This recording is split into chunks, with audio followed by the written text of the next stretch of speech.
자, 우리 말씀 한 구절 더 보십시다. 누가복음의 어쩌면 가장 중요한 핵심의 말씀입니다. 47절이에요. 47절 다 같이 보십시다.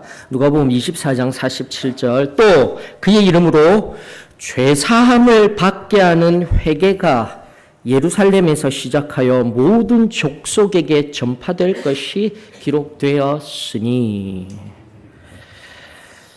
여러분들 앞선 이 본문 말씀의 앞선 문맥에 어떤 일이 있냐면 33절로 35절 말씀에 의하면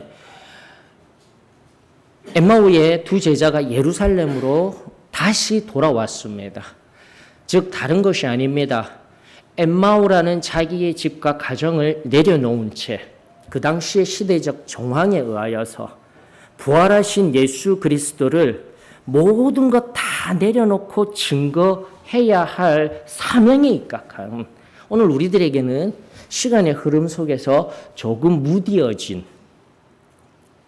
역사라는 커다란 틀 안에서 바라보았을 때 부활 이후에 바로 이 사명에 붙들려서 살아내야 할 두 제자가 다시금 예루살렘으로 다 던져놓고 예루살렘으로 돌아와서 일어난 일입니다. 글로바 마리아 왔어?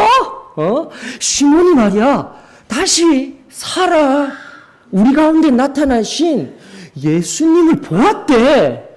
정말이야? 나도 보았어. 우리가 엠마오로 가고 있을 때에 예수님께서 찾아오셔서 우리와 함께 동행하여 주셨고 처음에는 몰랐었는데 우리 집에서 떡을 떼며 포도주를 마시고 있을 바로 그때에 내가 그분이 예수님이라는 것을 깨닫게 되었어. 예수님은 부활하셨어. 사랑하는 성도 여러분, 저와 여러분들의 신앙 고백이 되어지기를 원합니다. 우리가 그저 그리스도인으로 살아간다라는 오늘날의 의미가 어떠한 의미인지, 예전에 나에게 은혜를 부어주셨으며 지금 어떤 의미 속에 살아가고 있는지 우리를 되새기게 하는 놀라운 말씀의 묘입니다. 사랑하는 성도 여러분, 우리의 삶을 통하여서 증거되어져야 할 이는 나를 통하여 나의 삶의 결과를 통하여서 돈을 많이 번 내 모습, 명예를 많이 가진 내 모습, 성공한 내 모습을 통하여서 예수 그리스도가 증거되어지는 것이 아니라 예수 그리스도로 말미암아 지금의 내 모습이 증거되어져야 할 줄 믿습니다. 앞과 뒤가 바뀐 시대를 살아가고 있어요. 결코 같은 게 아닙니다, 여러분들.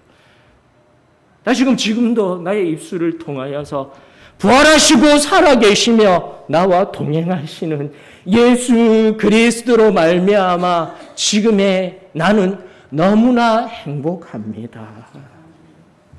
이 고백이 저와 여러분들의 진실한 고백이 되어졌으면 참으로 좋겠습니다. 그러면서 이제 지난번 오후 예배 때 많이 못 나오고 계시죠? 그때 강의한 것이 무엇이었냐면 이 성례식과 관련한 것이었습니다. 여러분들 이렇듯 예수 그리스도를 밝히 드러낼 수 있는 오늘날 그 성례식의 표징이 되는 것이 예배입니다. 좁은 의미로는 우리가 예수 그리스도의 이름으로 모이는 이 주의 날 이 시간뿐만이 아니라 대예배 아니라고 하였습니다. 저녁 예배는 소예배 아니에요. 동일한 예배입니다. 그리고 주중에 모이는 예수 그리스도의 이름으로 예수 그리스도의 말씀을 함께 나누고 있는 그 시간 또한 예배인 거예요. 그러므로 예배는요, 중요한 예배, 작은 예배, 그런 것 없습니다. 바로 지금 이 순간 예수 그리스도의 이름으로 그분께 받은 은혜에 감사하며 영광 올려드리고, 행여나 아직 그 뚜렷한 은혜를 경험하지 못하였다라면 모이는 그때마다 예수님이 만나 주시겠다 하시는 놀라운 자리가 예배인 줄 저는 믿습니다. 그렇다면 예배를 통해서 무엇이 드러나야 합니까? 다른 것 없습니다. 나 지금 찬양하고 있어요. 열심히 아름다운 목소리로 독창하는 것, 그리고 좋은 설교자가 저는 결코 좋은 설교자는 아닙니다. 여러분들의 마음을 늘 아프게 하는 목회자인 것 같아요. 설교자인 것 같아요. 그러나 목회적으로는 어떻게 하든지 부여잡으며 안고 나가려고 이 굳은 사랑 없는 마음을 늘 날마다 쥐어짜며 신음하며 나아가는 부족한 자일 뿐입니다. 다시 한 번 더 예배를 통하여서 드러나는 그 모든 순서 올려드리는 그 자리 위치, 그것은 내가 가지고 누려야 되는 것이 아닙니다. 오직 우리 주님만 영광 받기를 원합니다. 예배에는요, 예수 그리스도만 나타나야 되는 거예요. 그분만이 나타나 하나님만 영광 받으시는 것이 진정한 예배인 것입니다. 그런 의미에서 예배는 모든 것이 동등하다, 중요하다, 그리고 예수 그리스도의 이름으로 모이는 어떠한 작은 모임이라 할지라도 중요하다라는 커다란 관점 속에서 그럼에도 불구하고 정말 중요한 예배, 예식이 무엇입니까? 특별히 우리 사도의 신앙교회 안에서 다시금 회복되어져야 할 진정한 예배 무엇입니까? 성례식입니다. 성례식인 거예요. 성만찬도 아니에요. 바로 성만찬과 함께 세종례가 포함되어진 그 성례식 속에서 예수 그리스도가 어떠한 희생을 하였는지 기억하는 거예요. 떡과 포도주를 마시며 예수 그리스도가 나를 위하여 십자가에 돌아가셨구나. 그것을 정확하게 구현해내는 임재의 장소가 하나님이 함께 하시며 십자가의 보혈이 흘러가는 장소가 바로 성만찬의 성례식인 거예요, 여러분들. 그것이 예배 속에 늘 끊임없이 흘러가게 하는 표징이 바로 예배라는 것을 잊지 아니하였으면 좋겠습니다. 그리고 나서 끝난 게 아니잖아요. 우리 안에 성례식이라 하면 그 성만찬을 통하여서 예수 그리스도를 기억하고 지금도 누가복음을 살피면서 천천히 살피면서 나간 것과 같이 엠마오의 그 두 제자는 예수님과 지근거리에 있으며 경험하였으며 가르침을 받았으며 그럼에도 불구하고 부활하실 것이라는 예수님의 말씀은 전혀 이해되지도 못하였을 때 바로 성례식과 동일하였던 성만찬과 동일하였던 떡을 떼던 바로 그 장소에서 예수 그리스도를 경험하게 되는 거예요, 여러분들. 그런 의미에서 사도의 신앙교회가 가장 먼저 오늘날 회복되어져야 할 예식은 성례식입니다. 우리 소망교회 성도님들 앞으로 있을 성례식 예배에는 모두가 한 분도 빠짐없이 참여할 수 있기를 원합니다. 교리적으로 그것이 우리들에게 어떠한 가르침을 주었는지 잘 알고 있습니다. 구원받은 자들이 내가 받은 구원의 의미가 무엇인지, 원인이 무엇인지, 그 사랑이 무엇인지를 체험하는 자리가 바로 성례식입니다. 그리고 세종례를 통하여서 그 성례식에 완전히 이루어지게 되며 세상 한가운데 나아가 형제 자매를 사랑하며 세상을 사랑할 수 있는 그 능력이 새롭게 부어지는 예식.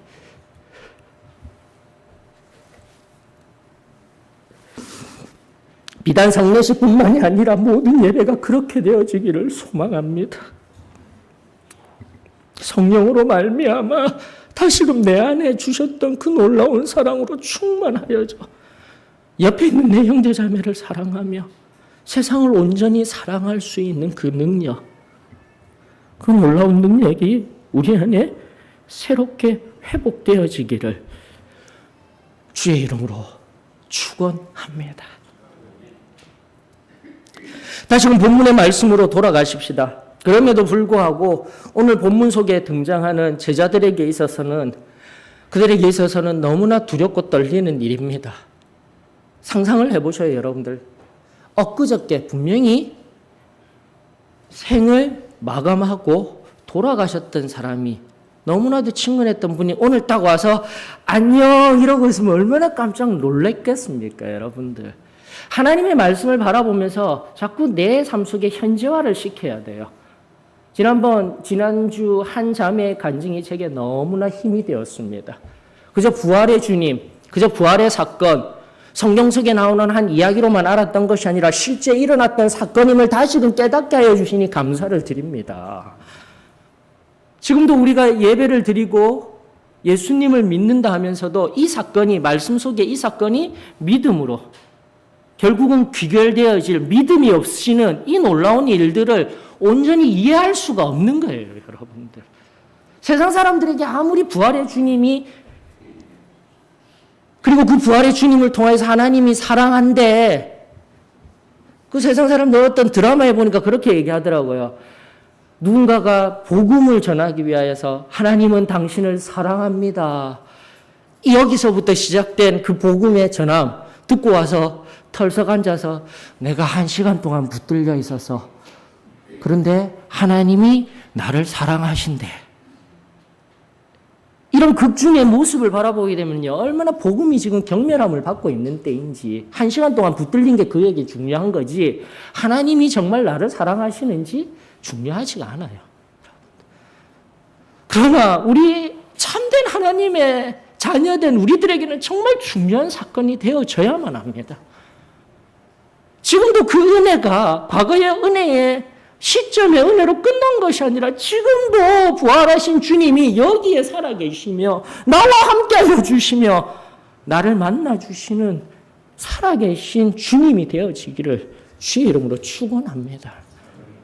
그러나 본문 속 제자들에게는요, 그렇듯 갑자기 친근하였던 그분, 엊그저께 돌아가셨던 그분이 다시 살아서 나타나셨을 때는 두려움으로 설 수밖에 없었던 거예요. 성경이 그 얘기를 하고 있습니다. 그러다 보니 여러분들, 성경 지금 이 본문 속에 등장하는 예수님이 계셨던 그 시대로부터 지금까지 바로 이단이라는 이름으로, 때로는 잘못된 복음의 이름으로 우리들에게 찾아오는 왜곡된 진리들이, 진리도 아니죠, 잘못된 것들이죠. 있어요. 여러분들. 영지주의라는 것이 있습니다. 지금 바로 이 본문 속에서요, 영지주의가 등장하게 되는 것입니다. 오늘날을 넘어서 근대의 역사와 근대의 이론들, 특별히 신약 성서를 가지고 한 이론들, 고등비평자들에 의하면 그들에게 중요한 것은 역사적 예수라는 관점입니다. 여기서 말하는 역사적 예수라 함은 제가 설교를 할 때도 항상 고민이 되는 게, 역사적 예수 여기서 끝나버리면 항상 고민이 돼요. 목회자로서, 그리고 성도들에게 증거하는 자로서 용어 하나하나가 제게는 너무나도 중요한 거예요. 예수님이 되셔야 되는데 역사적 예수 이런 식으로 끝이 나는 것마다 제가 제 편에서는 여기에서 힘이 든 거예요, 여러분들. 그러면서 그 앞선 근대에서의 잘못된 이단과도 같은 진리가 아닌 것들은 무엇이냐면, 정말 이 예수라는 사람이 2000년 전에 살아섰을까가 중요한 관점이었던 거예요. 그러면서 그것을 발견해낸 것을 가지고 하나님의 말씀은 옳다라고 이야기하였던 자유주의 신학자들, 비평주의자들에 의해서 하나님의 신격들은 다 허물어졌던 거예요, 여러분들. 그러면서 오늘 포스트 모더니즘 이후에 예수님이 나에게 무슨 의미가 있는데, 이게 얼마나 지금 사단이 시대와 시대를 통하여서 우리 믿는 자들조차도 오류를 일으킬 정도로 시대에 의하여서 편승되어진 잘못된 이해를 가지도록 만드는 것인지 제가 너무 마음이 아파요. 초대교회 때는 오히려 거꾸로였어요. 지금 말씀과 같이 육신이 문제가 아니라 영이셨던 예수 그리스도, 신이셨던 예수 그리스도, 육신을 덧입고 신이 이 땅 가운데 있을 수 없어. 그것이 바로 영지주의. 영지라는 말은 헬라어 그노시스라고 하여서 지식이에요. 복음서 이후에 서신서에 등장하는 신약 성서에 가장은 아니더라도 빈번하게 등장하는 주요한 용어가 지식이라는 용어예요. 하늘의 지식. 그것이 바로 그노시스라는 용어로서 결국 예수님 당시에 이단이자 잘못된 것은 영이셨던 예수님, 신이셨던 예수님 뿐이에요. 육은 없으셨던 것이라는 거죠. 근대와 초대교회와 전혀 다른 이야기들을 하고 있었던 거예요. 그래서 오늘날 조금만 검색해도 한 번씩 이야기하고 있죠. 우리의 신, 네이버 하나님. 네이버 하나님에 딱딱 검색해서 내 모든 지식을, 얄팍한 지식들을 얻는 이 시대성 속에서요, 축적되어진, 역사 속에서 축적되어진 예수 그리스도를 찾으려고 하면은요, 다시 한 번 더, 그것을 모두 합하여서 신이셨던 예수 그리스도, 그리고 인간의 몸을 입으셨던 예수 그리스도를 합하여서 오늘 부활하셔서 지금도 역사하시며 우리 가운데 일하시는 예수 그리스도가 되어져야 하는데, 오히려 그것이 무슨 의미가 있냐고, 있을 수도 있을 것이야라는 그 불가지론적 명제 속에서요, 문장 속에서 믿음이라고는 전혀 없게 만드는 것이 오늘날의 사단의 독인 거예요. 여러분들, 사랑하는 성도 여러분, 지금도 내가 그 전날 뚜렷하게 만났던 예수 그리스도, 그리고 그분이 우리들에게 어떠한 말씀의 교훈을 주셨는지, 기도를 통하여서 그분을 체험하고 하늘의 은혜를 끊임없이 체험하고, 그분이 어떠한 말씀을 주셨는지, 그분이 해주셨던 말씀, 기록된 이 객관적인 말씀에 관하여서 우리가 온전한 균형적인 자세를 가지고 있지 아니하면, 나는 오늘 또다시 다른 영지주의자가 되거나 또다시 다른 역사적 예수만 인정하며, 결코 지금도 살아계시며 부활하셔서 우리 한 사람 한 사람을 사랑하시며 위로하시며 품어주시는 그 놀라운 신적 사랑은 결코 경험되지 못하는 그런 자리에, 비참한 자리에 들어갈 수가 있습니다. 사랑하는 성도 여러분, 오늘날 우리들 가운데 주는 이 평안함이, 이 물질이 우리를 얼마나 위험한 지경에까지 이르게 하였는지, 우리 삶을 통하여서 우리를 새롭게 발견하는 그 귀한 믿음의 역사가 저와 여러분들에게 임하여지기를 주의 이름으로 축원합니다. 그런 의미에서 지난주 부활의 의미가 무엇이었던지, 여러분들 로마서 지난주 보았던 말씀이지만 여러분들이 또다시 눈으로 보셔요. 부활의 의미는 죽었던 사람이 다시 살아났다. 그런 일이 있을 수도 있지.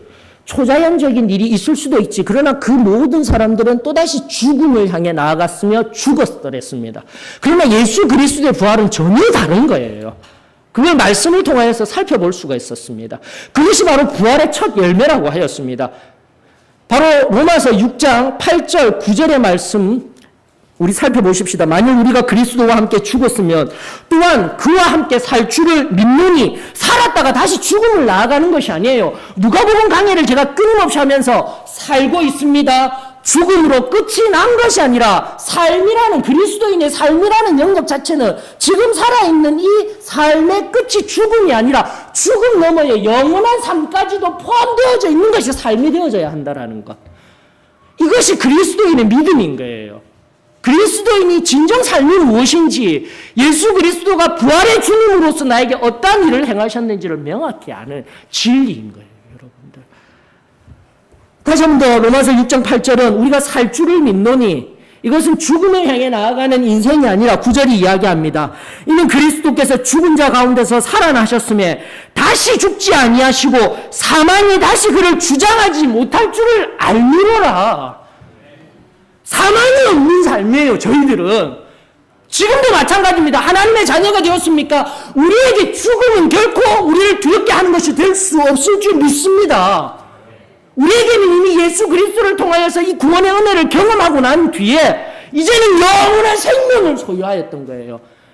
영원한 삶만이 우리들에게 주어졌던 거예요. 그런데 우리는 죽음을 두려워하고 있어요. 그럼에도 불구하고 우리는 지금 이 땅 가운데 죽음 앞에 놓인 질병들, 문제들, 어려움들에 두려워하고 있어요. 이것은 그리스도인이 아닌 거예요. 여러분.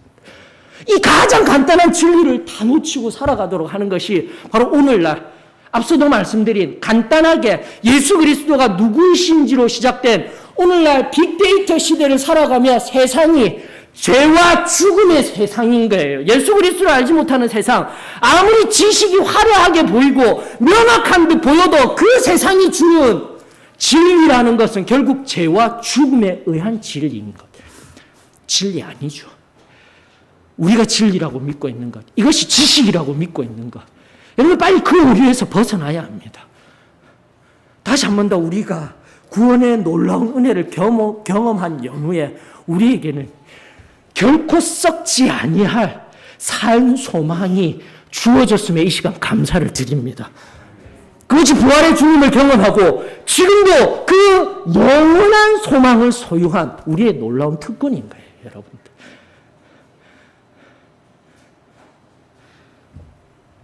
오늘날 너무 오래전에 과거의 어느 시점 속에 구원의 은혜를 경험하고 난 뒤에 하나님 말씀의 친밀함도 없으며 기도 때에 나와도 내 안에 하나님이 주시는 진정한 은혜가 아닌 다른 것들로 나를 속이고 있거나 더 깊은 자리에 하나님이 주시는 은혜를 경험하지 못하고 있다면 나는 그냥 이 땅의 삶 속에 하나님의 이 놀라운 이 소망 속에서 이 부활의 놀라운 약속 속에서 넉넉한 승리가 경험되어짐에도 불구하고 우리는 지금도 두려워하며 오늘 다시 본문으로 돌아가 그 제자들이 예수 그리스도의 소식을 부활의 소식을 들었음에도 불구하고 무서워하며 또다시 평안하뇨 하면서 갑자기 나타난 우리 주님.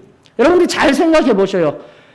문도 열리지 아니하였습니다. 제자들만 같이 이야기하고 있는 그 시점에 갑자기 일어나셔서 성경 38절의 말씀은 갑자기 평안하뇨 나타나신 분이셔요. 우리의 이성으로 생각하려고 하면은요, 네이버에 검색해도 답이 안 나오는 거예요. 신앙의 영역은 철저히 신비의 영역입니다. 여러분들 이게 진리예요. 결코 믿음이 없이는 그리고 체계적이고 논리적인 말씀으로만 내가 믿겠다 하는 것은 얼마나 어리석은 오류인지 사랑하는 성도 여러분. 오히려 이 시대는 그것이 나에게 무슨 의미가 있습니까 하면서 아예 찾아보지도 않는 거예요. 지금도 하나님이 살아계시며 예배를 통하여서 현현하신다 하여도 믿지를 못하는 거예요. 아무런 가늠도 없는 거예요. 아무런 느낌도 없는 거예요.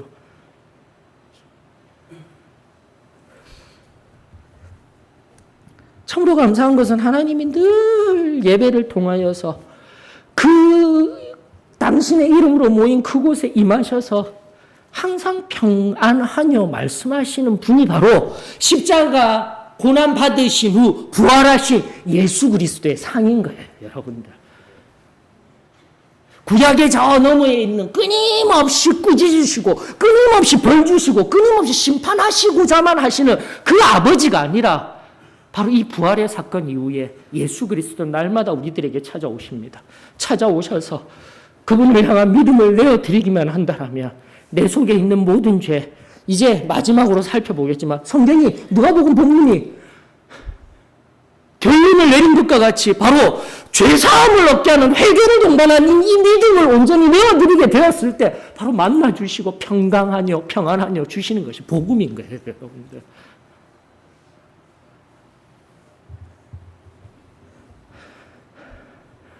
지금도 나의 연약한 내 안에 숨은 죄악들, 편안함으로 인하여서 마땅히 행할 선을 행하지 못하여서 알면서도 죄 가운데 그냥 지금까지 살아왔더니 앞선 지금 예수 그리스도가 누구인가를 통해서 제가 계속해서 반복하여서 왜 목사님이 왜 저 말씀을 계속 반복하시지? 내 삶이 지금 그렇게 만들고 있는 거예요. 그 뚜렷한 은혜성 속에서 성령의 민감함 속에서 내 입술의 말 한마디, 내 삶의 한 모습 하나하나 누군가에게 정직한 고백이 없었을 때 내 심령은 두근반 세근반 뛰고 하였는데 어느 순간 그거 다 사라졌잖아요. 근데 그게 바로 역사 속에서 하나의 부분이었지만 예수 그리스도를 잘못 알게 하였던 것 같이 우리의 삶 속에서 오늘도 우리는 온전한 진리와 그 하나님과의 동행하심 속에서 이 진리를 모른 채 교회는 오고 있지만 이 깊은 자리에는 나가지 못하고 그저 왔다 갔다 하는 걸음 가운데 있다는 것을 깨닫게 하시는 거예요, 여러분. 전통적으로 누가복음 24장 32절 앞선 강의에서도 알려드린 바와 같이 우리의 마음이 뜨겁지 아니하더냐. 이제 오늘부로 누가복음 6년 동안 강의하였던 누가복음 24장 이제 마지막 다음 강의 은혜 이후의 목적이 무엇입니까? 라는 그 제목과 함께 하나하나 살피면서 6년 동안 강의했던 걸 마치고 사도행전으로 넘어가게 될 겁니다. 원래 계속해서 제가 말씀드렸습니다. 누가복음과 사도행전은 누가복음이란 이름의 하나의 책이었습니다. 같이 봐야 되는 거예요.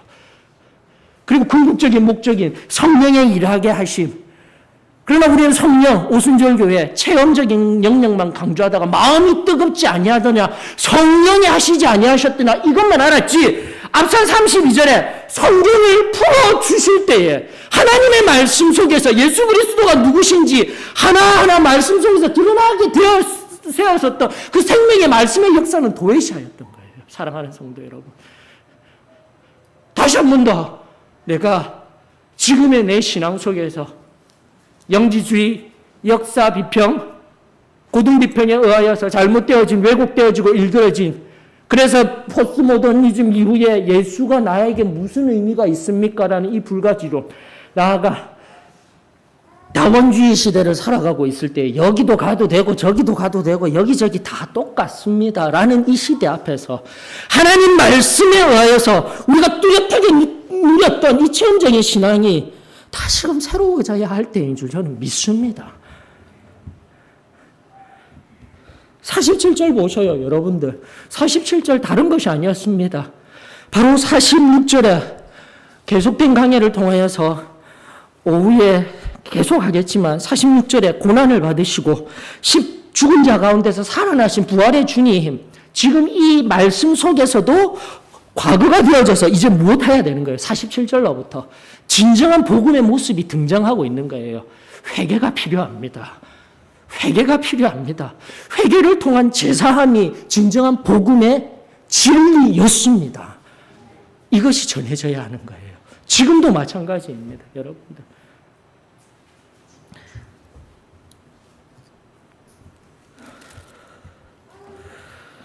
제일 처음 누가복음 1장 1절 2012년 8월 12일부터 시작한 누가복음 1장 1절로부터 4절의 말씀 우리 한번 돌아가 보십시다.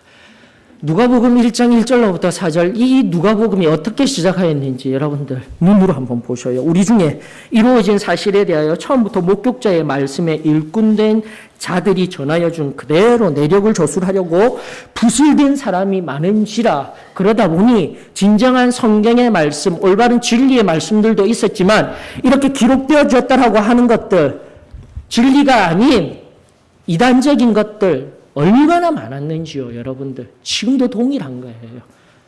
예수님 당시 때부터도 있었다라는 것을 기억할 수 있기를 원합니다.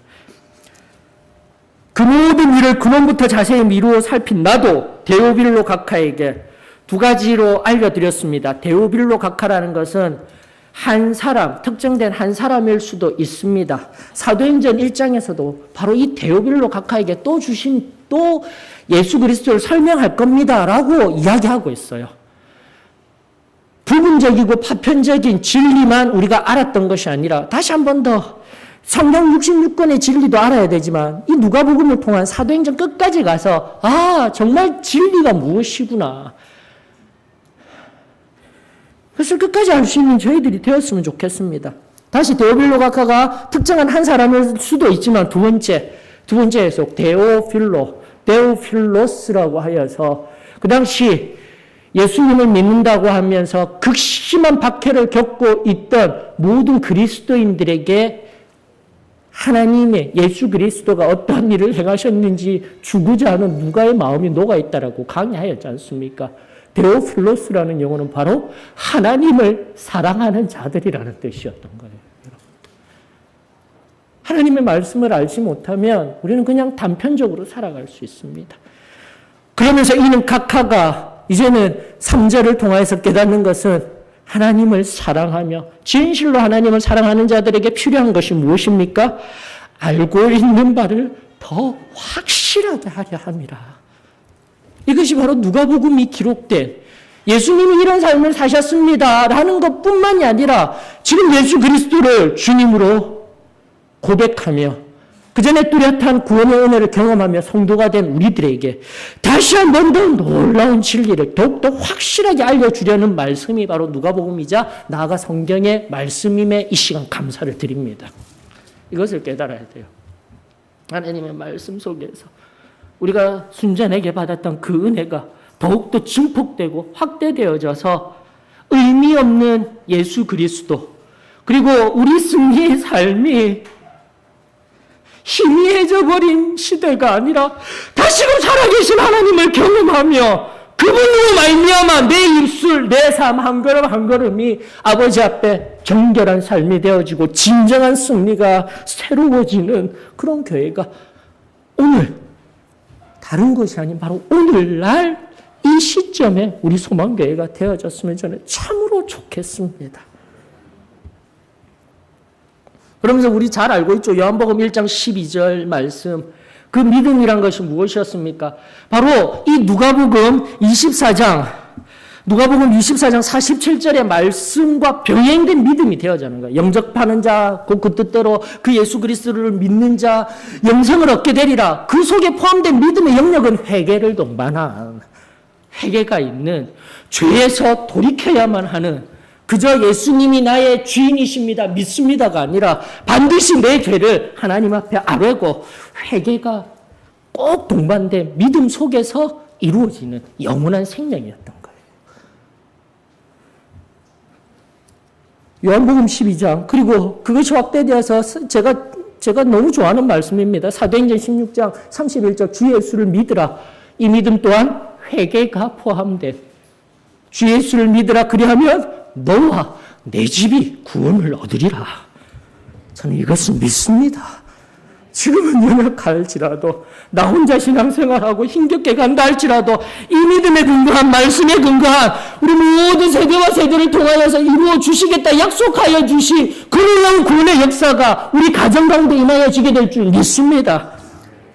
그러면서 두려워하며 기쁘지만, 오늘 다시 누가복음 24장 본문에 들어가게 되면 41절에 보면 기쁘지만 그럼에도 두렵고 떨리는 것, 우리들에게 적용할 수 있는 거예요. 이 놀라운 기쁨의 소식을 받고 이 기쁨과 이 자유 속에서 살아오지만, 그러나 세상 살아보니 그것이 아니더라, 그것이 아닌 것 같더라, 이것이 무슨 일인가? 여러분들 조금만 더 거슬러 올라가서 같은 병행구절 속에서 제자들의 지금 반응과 상황을 보여주는 한 장면이 바로 무서워하며 놀라고 38절에 두려워하다라는 용어가 있습니다. 두려워하다라는 이 용어가 전통적인 성경 속에 두렵다라는 용어가 아니에요. 요한복음 5장에 보면 베데스다 목가에 38년 된 병자가 나옵니다. 그 38년 된 병자에게 사용된 용어예요. 두렵다라는 용어 전혀 없습니다. 어떻게 용어가 나오고 있냐면은 바로 천사가 와서 물을 동할 때에 동하다라는 용어예요. 동하다라는 용어는 뭐예요? 파장이 일어나다. 잔잔하였던 곳에 무언가 문제가 생겼다. 이게 바로 지금 여기 사용된 헬라어 용어예요.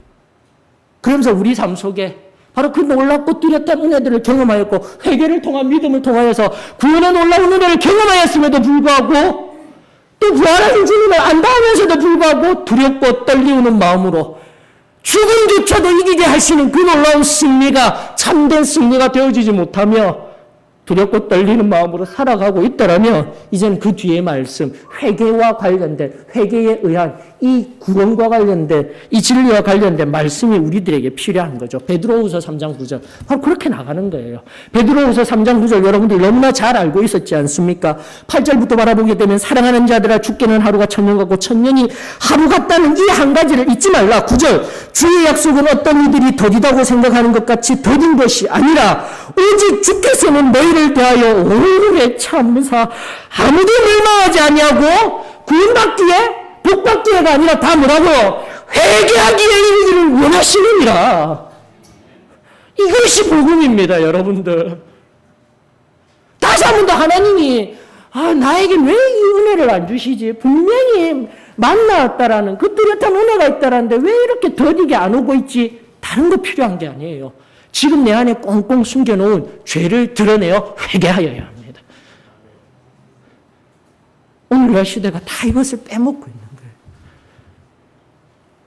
그러면서 우리들에게 다시 한 번 더 회개하여서 이 놀라운 은혜에 모두가 참여하기를 원하시는 하나님의 사랑을 발견할 수가 있는 거예요. 이게 복음인 거예요, 여러분. 그럼 그래서 또다시 우리들에게 이렇게 두려워 떨며 내 삶에 굳어지고 그 전날에 뚜렷하였던 그 순전한 자리에서 떠밀리고 온 나의 상태 속에서도 하나님이 또다시 위로를 주시는 한 말씀.